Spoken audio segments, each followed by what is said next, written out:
Hey. Stop taking my shtick. Only I'm allowed to clear my throat. Hey. That's my thing. And welcome.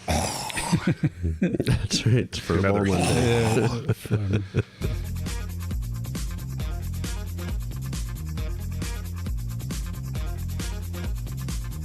This is the AT Banter podcast, a balanced and entertaining look at assistive technology, accessibility, and its importance in people's lives. Join Rob Minot, Ryan Fleury, and Steve Barclay as they banter with people around the world about anything and everything regarding assistive technology and the disability community. Now, on with the show.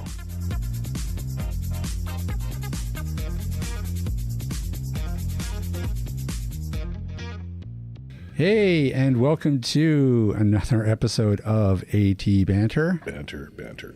Oh, sorry, I'll keep it down for Steve. He's still feeling the weekend a little bit. And a lovely St. Paddy's Day it was.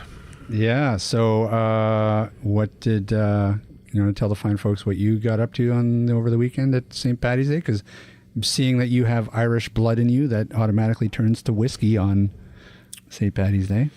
I drank. And made Irish stew. Well, yes, I made Irish stew. So Well drunk. Irish stew, Irish whiskey. Made a salmon on Sunday. In authentic Irish stew, because I know in Irish coffee there's whiskey, right? Mm-hmm. So in Irish stew, is there like authentic Irish stew? Is there whiskey? No, but there was Guinness. Oh, that's right. That's right. I have heard of that. Mm-hmm. Now, did you make authentic Irish stew? Did you put Guinness in it? Well, technically, being that I'm Canadian, it wasn't authentic Irish stew, but... Well, I mean, it's close. Semi-authentic. It's about as Irish stew as you can make Irish stew while still being Canadian. Mm-hmm. All right, moving on. It was stew, okay? Ryan, what's your excuse? He's hungover. What's yours? Oh, okay. We didn't do anything for St. Patrick's Day. No? Yeah, me neither. I forgot it. I forgot it was even a thing. Heathens. Yeah, it's true. What do we got to talk about today? Hey, Ryan. Rob. Tell the fine folks what we're doing today. Today we are talking with, just forgot his name, Marco Trujillo, who is the CEO of Sunu.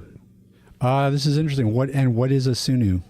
A Sunu Band is kind of like a bracelet you wear that, how do you explain it? Well, I think it's kind of like a haptic mobility aid, right? Yes, in some ways. I believe it's ultrasonic, though. Yeah, I think it uses sonar, and it acts a lot like the buzz clip, the hand guide, the what else is sort of in that realm of devices. Oh, there's canes that.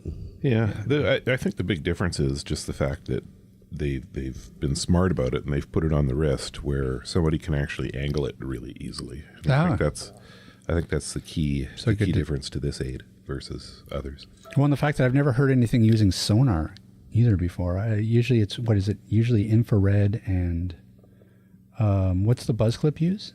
It is infrared, isn't it? Ultrasonic. Ultrasonic. So this will be interesting. Isn't sonar technically ultrasound? I don't know. I don't even know. I think. I don't know. Yeah, see, exactly. We'll find out. We will. We have a guest on for a reason. That's right. Because he can answer all these questions. And we know nothing. Hey, a couple things I wanted to talk about before we bring them on. I noticed that our good buddies Ira, the mobility service, was in the news. Namely, the Seattle airport has entered into an agreement with them, I guess, where if subscribers to the service are at the airport and they use the Ira service, it's free. Really? As long as they're on airport grounds. And actually, they are the second airport to do this. The Minneapolis-St. Paul airport is also doing it. Excellent. So, yeah, that's interesting. I mean, it's going to be interesting to see where that service goes. I really feel like, with all these mobility solutions coming down the pipe, they all have their pros, their cons, their limitations. And I feel like if they all work together, so for example, the beacon technology, can be the foundation of something like that, where a low vision user or a blind user can navigate with the beacons, and if they run up against something unexpected, or they need to read a menu board, or they need to, access whatever they need, directions to a specific gate or something, that's where the IRA service could sort of step in and fill those gaps that the beacon technology can't. So, I suppose. Yeah, and I think here in Canada anyway, if you're going to use a device like the IRA system, my biggest complaint with our cell phone providers is that we don't have unlimited data plans, and data is not cheap. Right. So yeah, that's true, I suppose. So you're sending a camera feed to somebody, to an operator who's then, voicing back to you. Yeah, that's going to could eat up a lot of data real fast. Good. That's a really good point.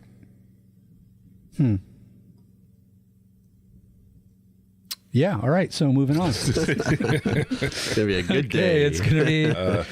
Rob's doing the heavy lifting on this show, folks. I'm just going to settle in here and have a little snooze. One other thing that I want to talk about. Hey, I noticed on the Microsoft Accessibility blog site, they had a post about some of the stuff that they're working on for the year ahead. What are they working on? What do they got?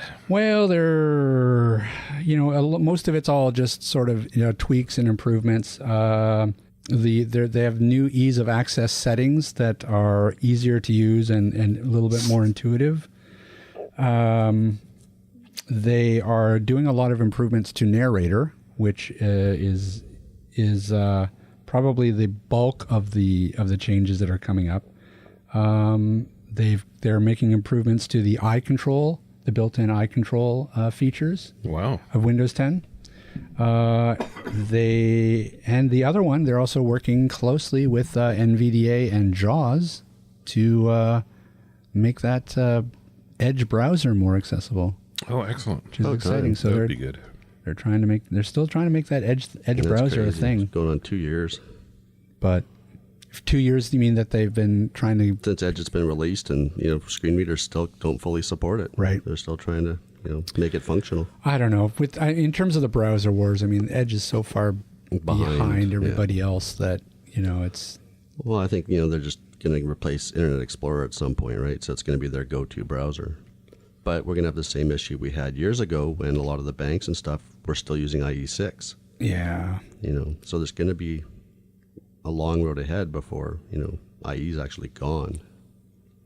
You really got to wonder what the hell was Microsoft thinking when they released this new browser and it wasn't accessible. Mm-hmm. They have an accessibility division. Well, they do now, but I feel like Edge... Well, they did then. Well, yeah, they did, but let's face it. I feel like Microsoft during the realm of Windows 8 was a very different Microsoft. That whole Windows 8 rollout was such an unmitigated disaster that, they weren't paying any attention to the community at that point. It wasn't until they got all that pushback from Windows 8 that they kind of realized, oh, hey, maybe we better step it back. And I feel like that's around the time when they were developing Edge, and they just thought, we're going to push Windows 8 on you. You're going to use it, damn it. You're going to like it. You're going to use Edge, and you're going to like it. And I think, though, too, that their new CEO, Satya Nadella, has a whole different philosophy about Microsoft, how it should be run in the services that are offered. We've had ease of access since Windows XP, Windows 7. We've had a built-in screen reader. We've had narrator. But like you say, in the last 2 years, Microsoft has really had a push on for accessibility. Mm-hmm. And it seems to be they're working closer and closer with the AT industry. So, good on them for finally coming to the table. Well, and absolutely. And not only that, they have some really good transparency. This Microsoft Accessibility blog is great. And they post regularly, and they talk about what they're working on, and they're listening to the community feedback. So, yeah, I think that they've made huge strides in the past, 3-4 years. So, about time. That's right. See, that woke Steve up.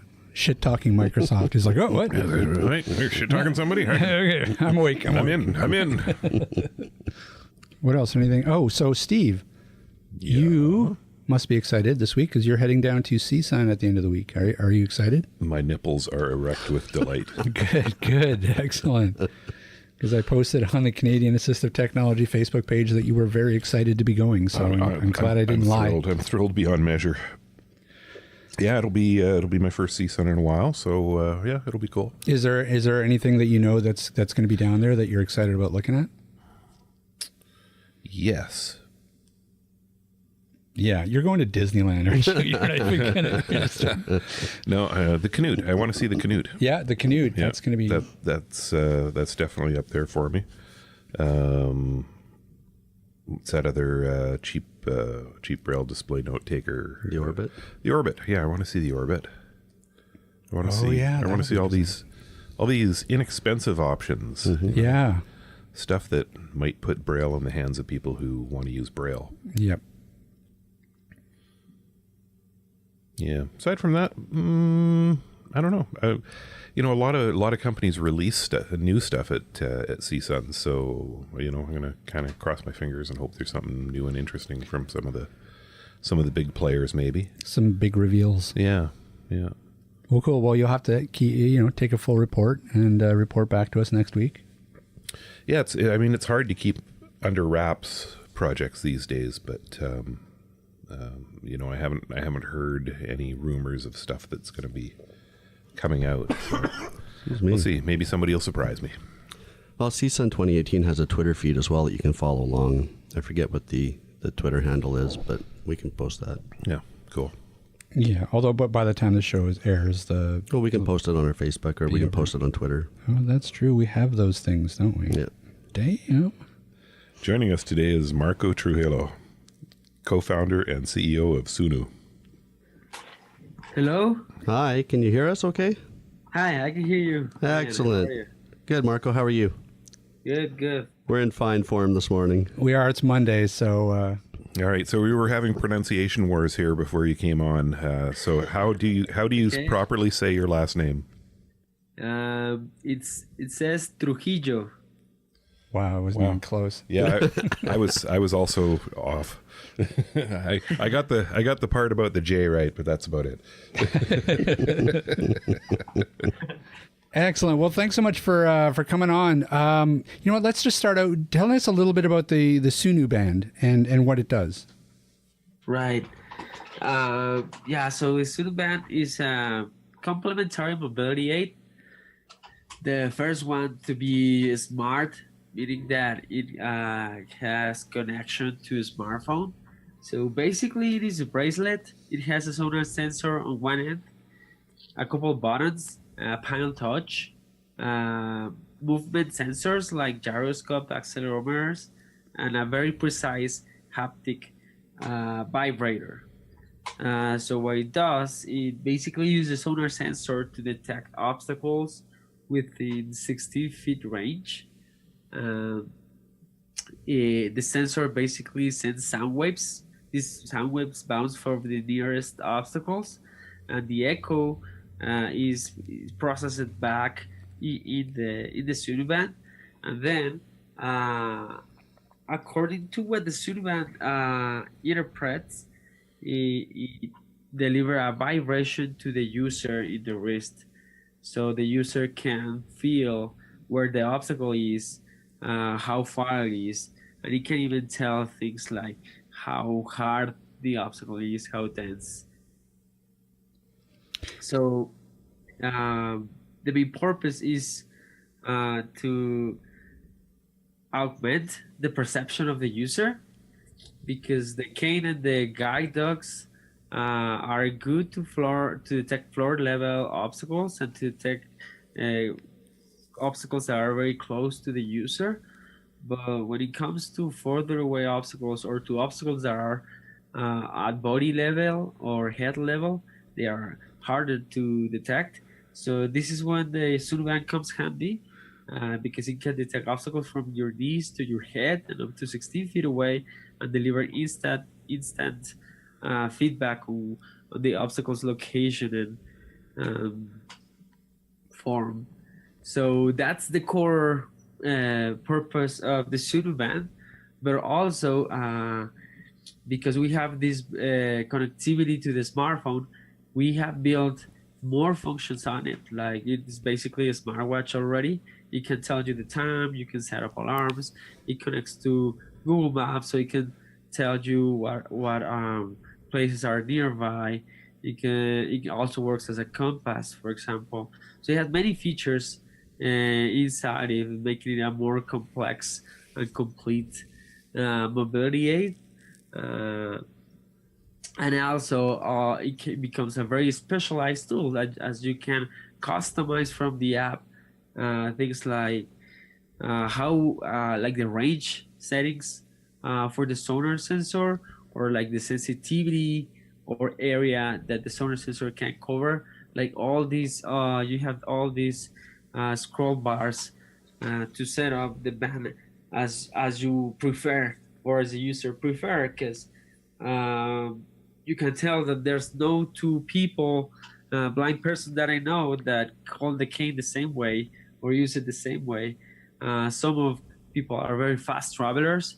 Some people prefer to walk slow, be more secure. Some people use the subway and public transport. Some other people don't.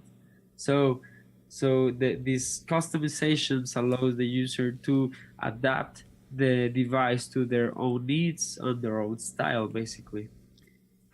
You mentioned that it could detect how hard an object was. So how would a user experience something like a concrete wall versus something soft and squishy like Ryan?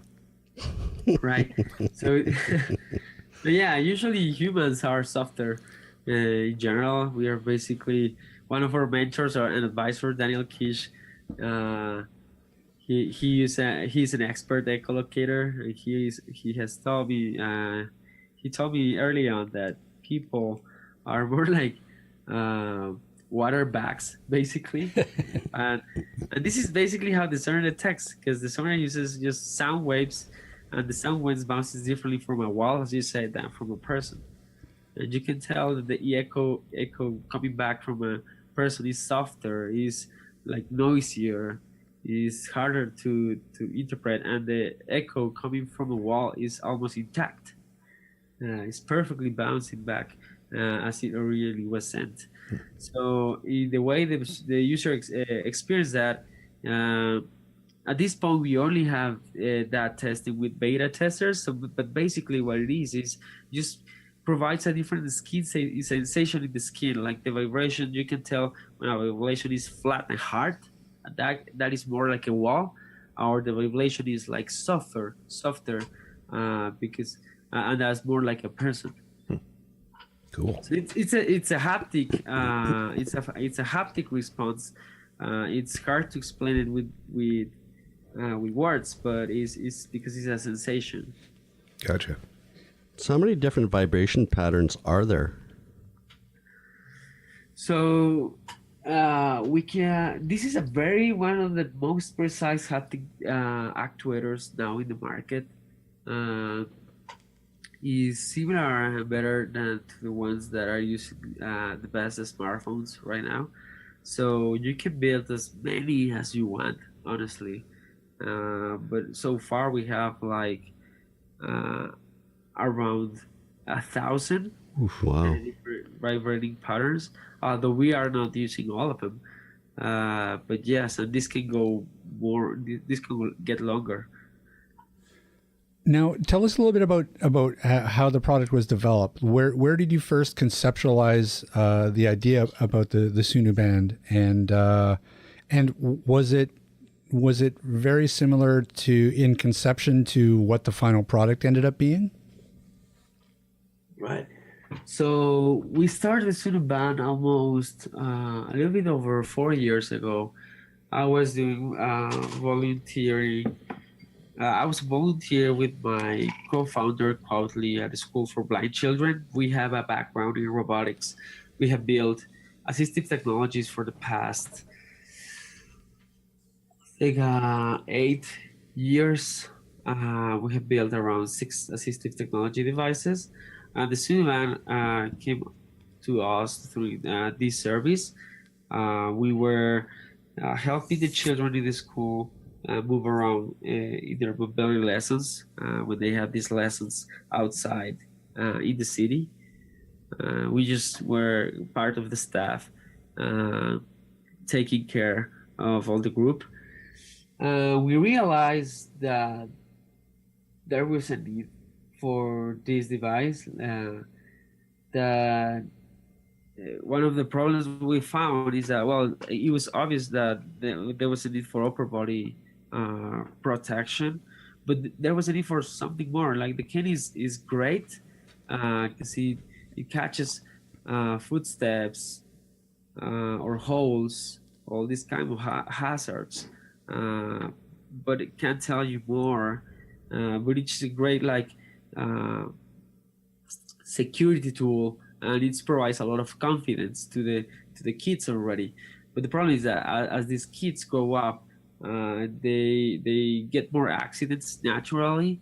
Something we saw is that they, and I can't talk for all of them, but many of them start losing some confidence. They prefer not to play, they prefer not to go out, and I sometimes saw that even the parents of these kids didn't want them to go out and play, which is probably even worse, because what these kids need is to move around, because as they grow up, they start to become more passive, and this is not good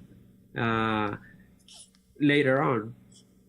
So we just thought that if we can build a tool that can provide this protection, that I can provide more awareness, this is something that will enhance their overall development.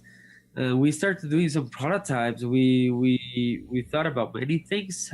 We built the glasses, we put Sonar on the cane, which even in a belt. We really tried different things. So it was, and at the beginning we were just playing with the Sonar. So I can say that what we started is probably 20 to 30% what we originally thought it would be.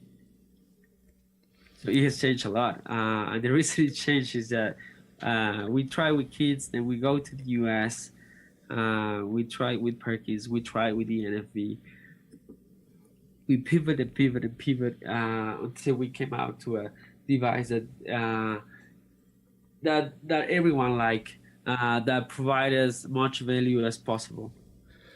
Now there's a few other products that are similar to this, but they vary in the type of technology that they use. For example, there's stuff that uses infrared, for example. What made you guys land on Sonar, and what are some of the advantages of using Sonar over, say, something like infrared? Right. So there are many advantages. One of them is battery consumption. Sonar is more low power than any other technologies. Other is interference. Sunlight can interfere a lot on cameras, especially on infrared technology. So this could be a hazard, especially if people are walking outside during daylight. Then also Sonar is super precise. All these optic technologies require a lot of processing to become precise. Sonar is just low power, is precise, and it's is closer to what to the skill that people develop. It's closer to echolocation. So it's just simpler. Also, Sonar can tell you things like hardness, softness. It can detect even glasses, and infrared cameras can't detect crystal. Sometimes it's a hard one for them.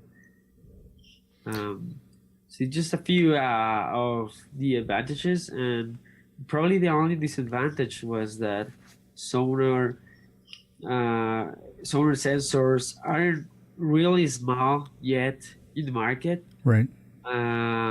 So this is more it's more like aesthetic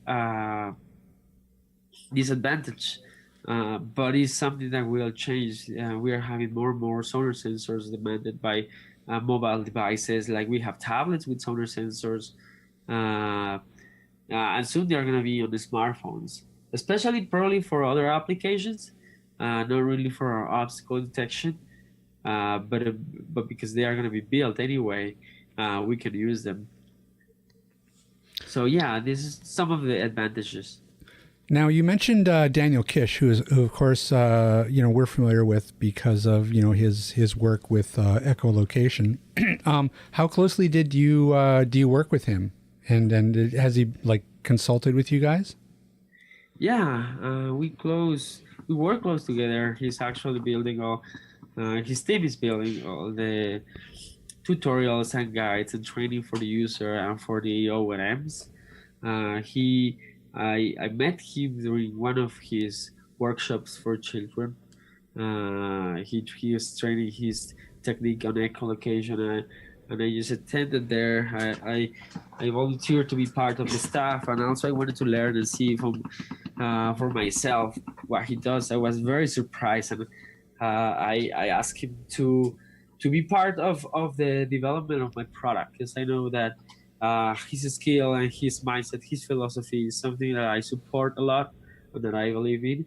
So that's why I team up with him early on. So he's an advisor of the company.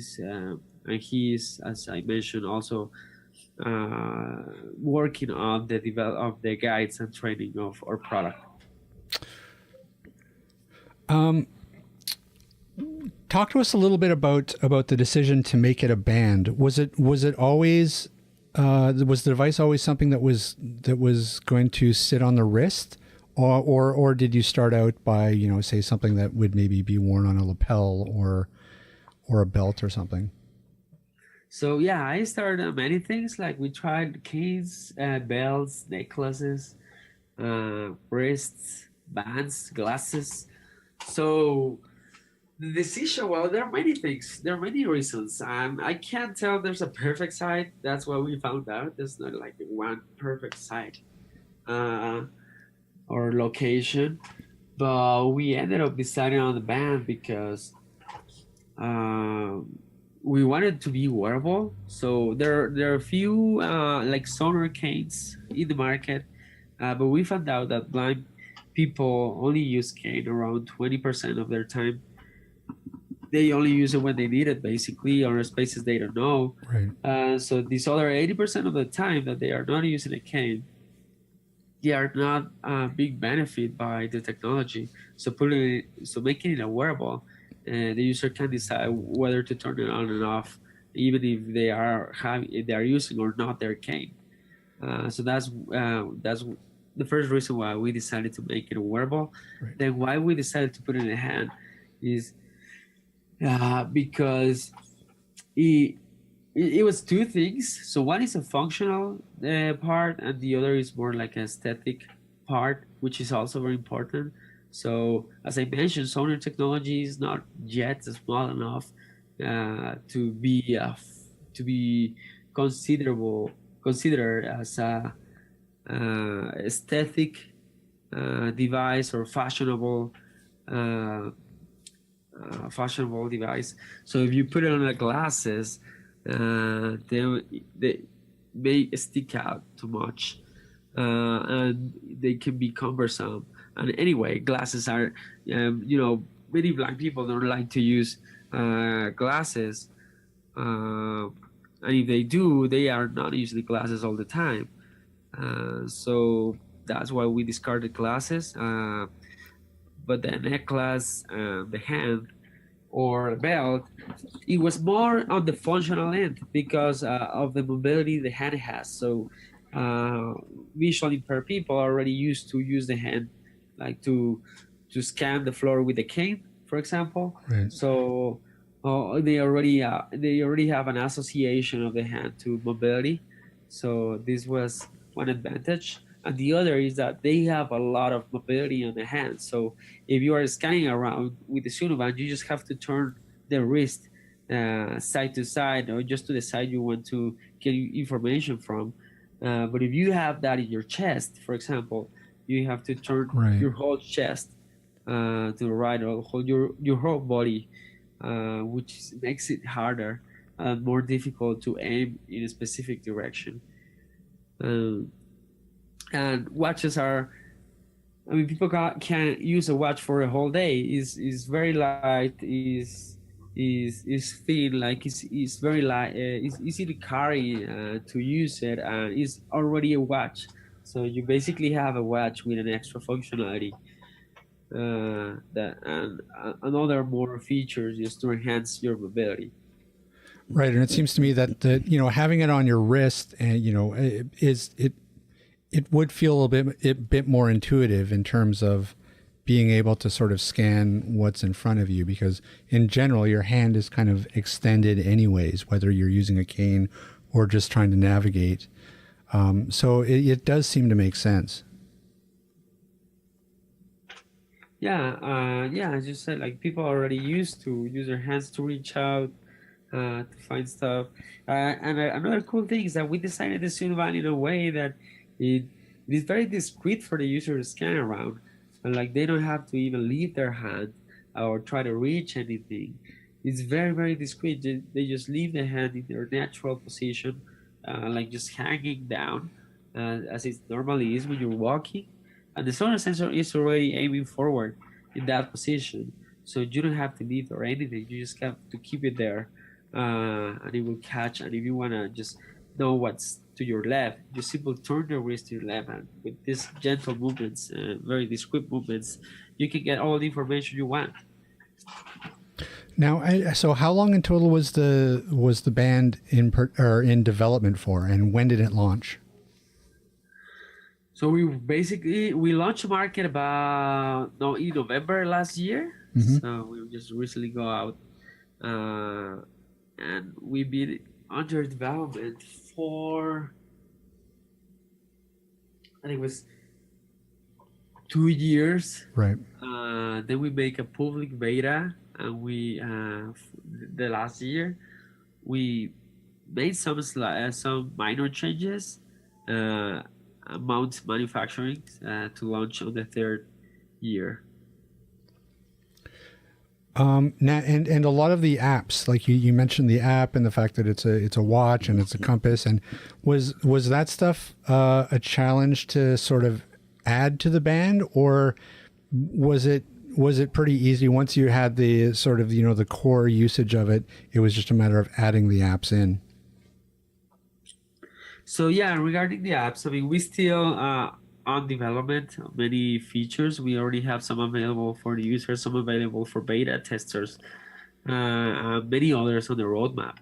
So we build the device in such a way that it can grow with the user needs, and we can learn, because to be honest, like even for ourselves, even if we have studied this so much, we still find many new ways that the users, blind people, use the band for, and the necessities they have. So we never stop learning about how can we enhance the mobility for our users. So we realized that early on. We realized that we can't build a one-fit-all mobility aid. Even the cane itself, like it has thousands of possibilities of how you can assemble one cane for one person specifically. So we just realized that and decided that we have to build a tool that can be as more flexible as possible, more modular as possible. So we focus on building that, and now for us it is easy to develop layers of functionalities on top of the core function of the Sunu Band. So this is something like we are trying to have at least one release per month. And this is something that is going to keep going on and on. Even the core functionalities are being enhanced over time, thanks to all this data we're getting on all the users we're having. And do you find that you get a lot of feedback from the community itself in terms of, requests for added functionality?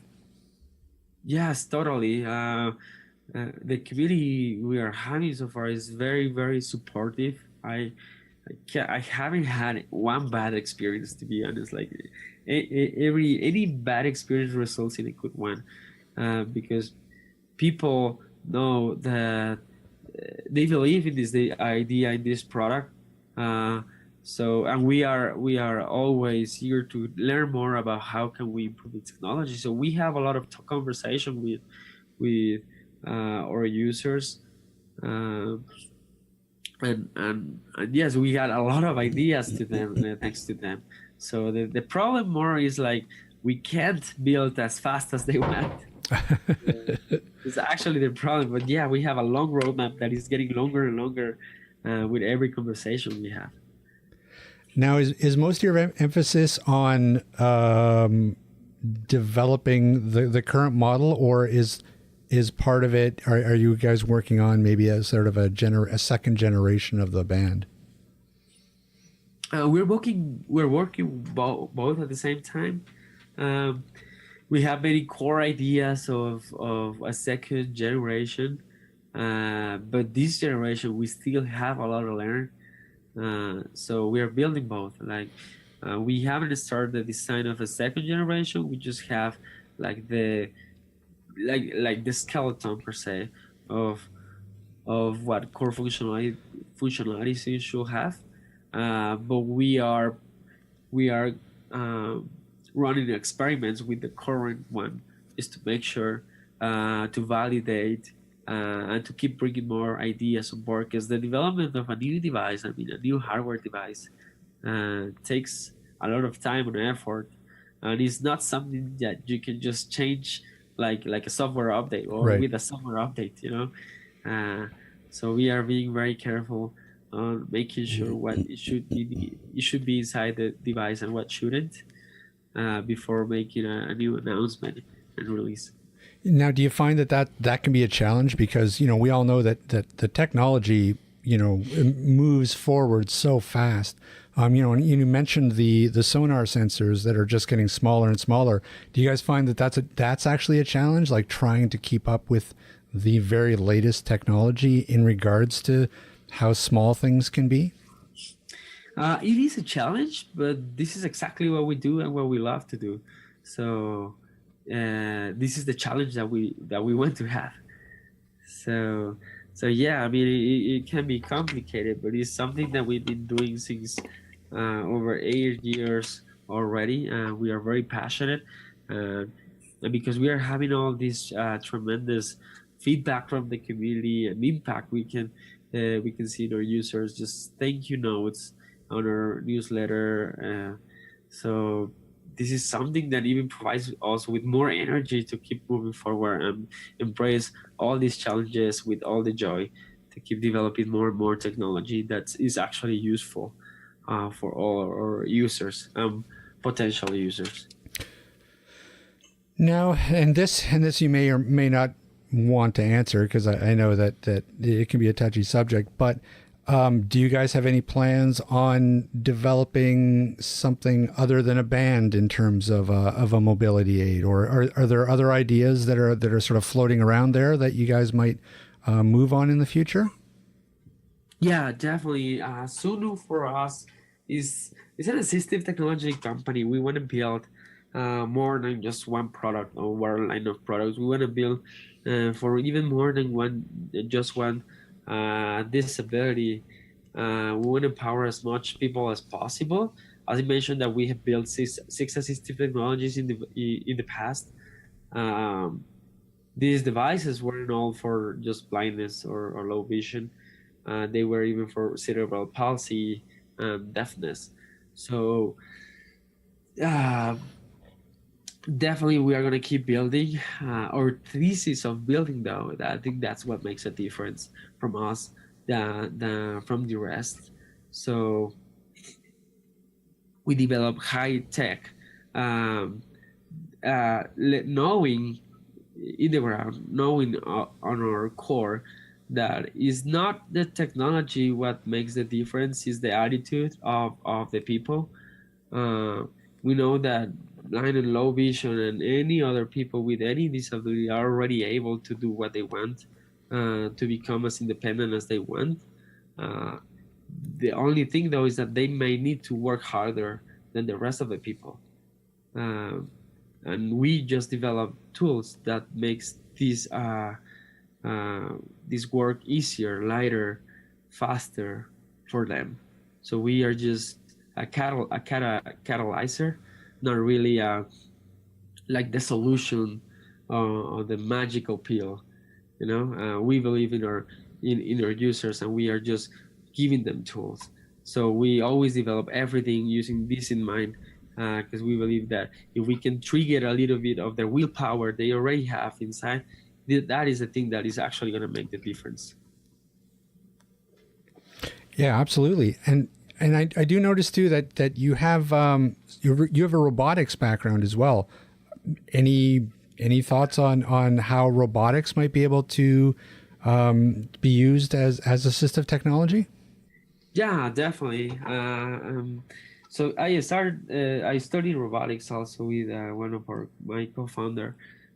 Because of that, I mean, there's definitely a lot of applications that are going to be coming over and over in the future to solve the assistive part of technologies.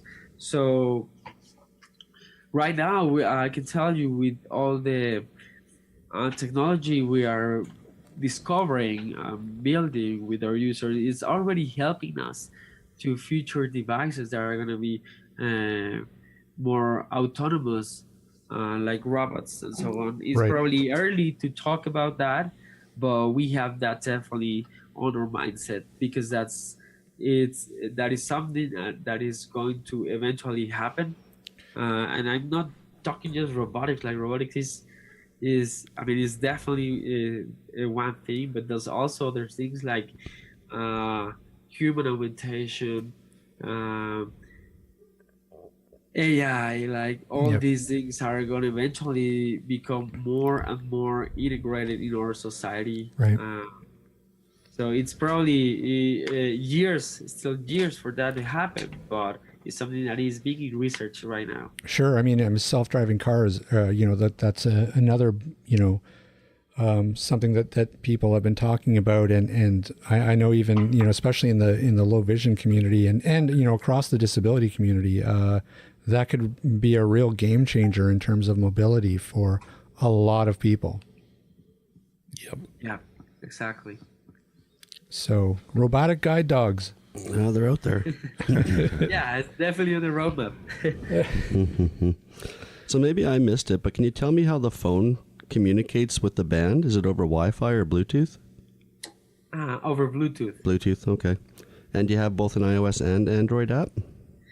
We have only the iOS version for now. Oh, you guys. I did my story about that. Everybody always develops for iOS first. I understand. They have to. I understand. You don't want to get in trouble from Apple. You don't want to get that nasty gram from Apple saying. But there are plans for an Android app, right? Of course. Excellent. Of course there are plans. Sure, we've got it written down on a notepad I here. have it, but yeah, it just takes a little bit more time. Android is a little bit harder. Sure. There's a lot of phones with Android. Yeah. But yeah, I mean, it's definitely going to happen. How long does the battery last on the band? So in average for users, it lasts around 2 days to 3 days, depending on how much they use it. So, and this use is like average, like 2 to 4 hours a day, more or less. So yeah, it just depends, but I'll say that 2 days to 3 days. And what do the bands retail for? It's $299 US dollars. Let's see. You guys have anything else? I'm getting near the end of my questions. Yeah, I think you've covered it pretty well. Why, thank you, Ryan. Again, you've risen to the occasion. Aww. Feel the love, Rob. Feel the love. Yeah, I'm feeling it. It's because it's Monday and these guys. We're so tired. No. Marco, was there anything else that we didn't talk about that you want to mention, or? You guys are for Canada, right? Yeah, that's right. Well, I just that we are gonna be there soon. I think you can order. We are having many users from Canada that are complaining. I don't know exactly what the problem is yet, but with the shippings from the US to Canada, some of they have problems, some of they don't. But anyway, we are soon gonna be there, so please be patient. We're probably gonna be there in 1 month or a couple months, I think. Fantastic. Well, why don't you? Where can people find the band and information about Sunu on the web? Right. So yeah, just Google us, Sunu or Sunu Band, or you can just go directly to our website at sunu.io, or just find it on Facebook as the same way, sunu.io. Perfect. Or they can just check our show notes, and we will include a link below. Or not below, but we will include a link. Sorry, I thought I was on a YouTube video for a second.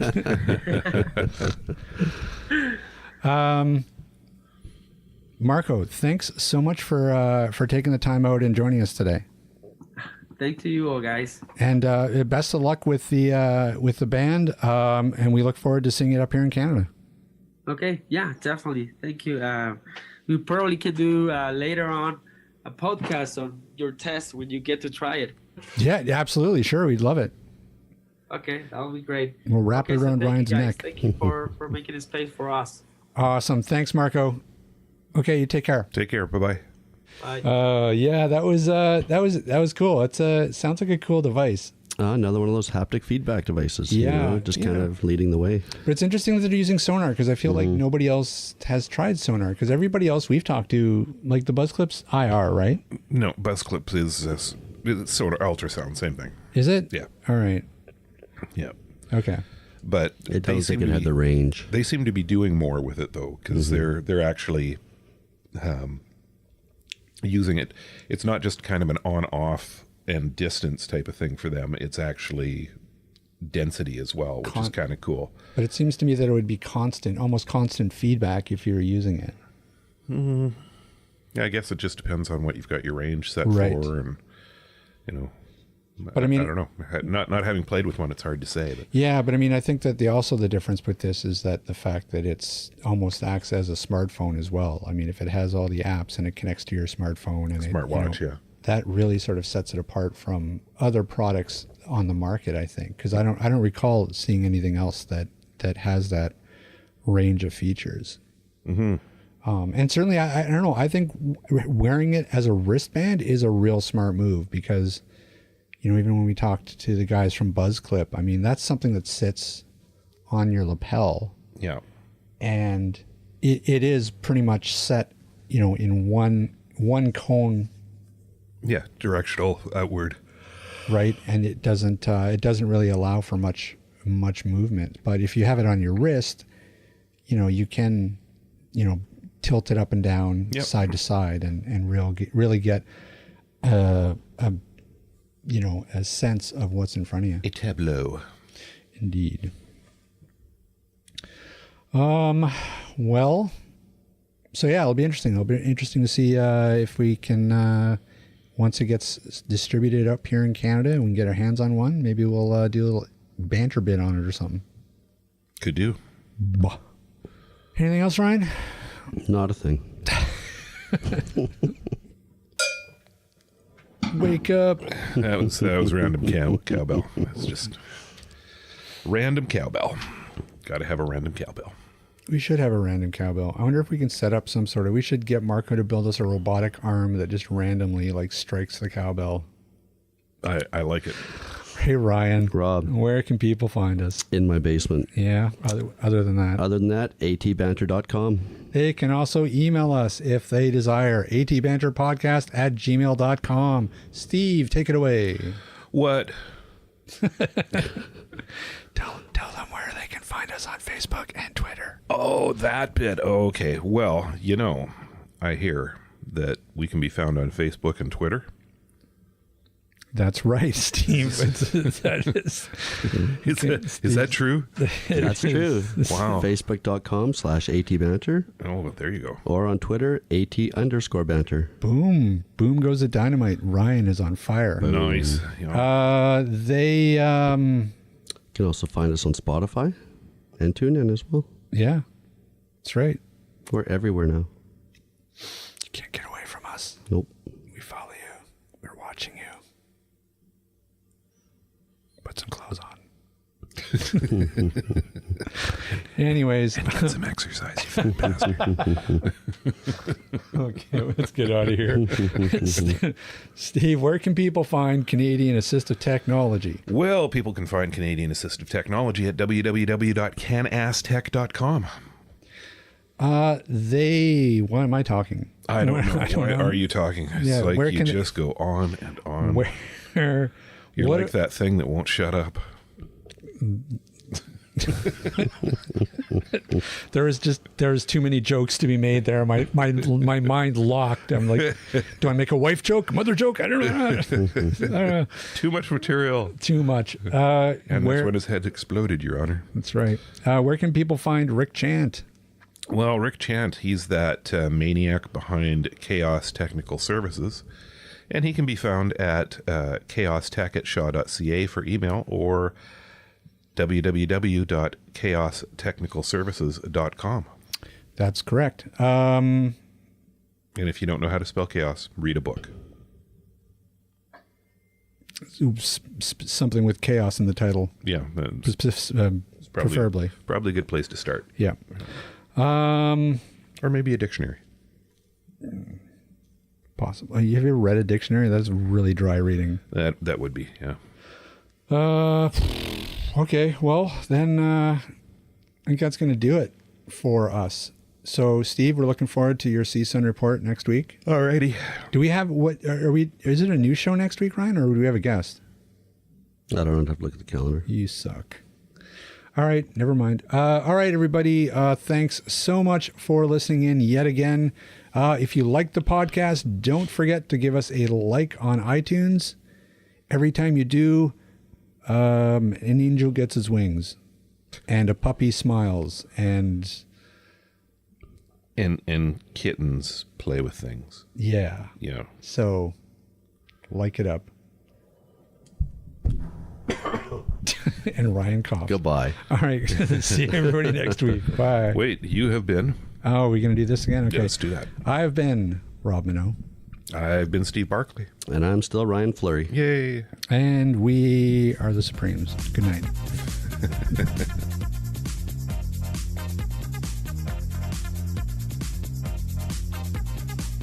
This podcast has been brought to you by Canadian Assistive Technology, providing low vision and blindness solutions across Canada.